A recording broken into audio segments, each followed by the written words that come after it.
đi hay ngợp cô mua phèm cả lá hai một ngើbên nè đây đây là lắng cơ mà tụi mưa bị phong lưu hàng cái áo khác mà tôi mới tuốt rồi giờ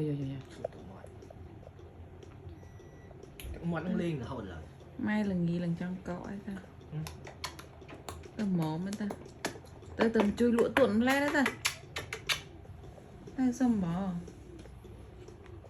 bò bờ ý da mà cái này là thật lòng ơi hèn ơi come and cute ơi come and cute mà tao mới tuôn thêm mà còn tầm rùa tết mà ôi dồi mà át chàng ngồi đây mà tao mới tuôn tí mà ôi bye bye bye bye mơ một tí mà ngoà ú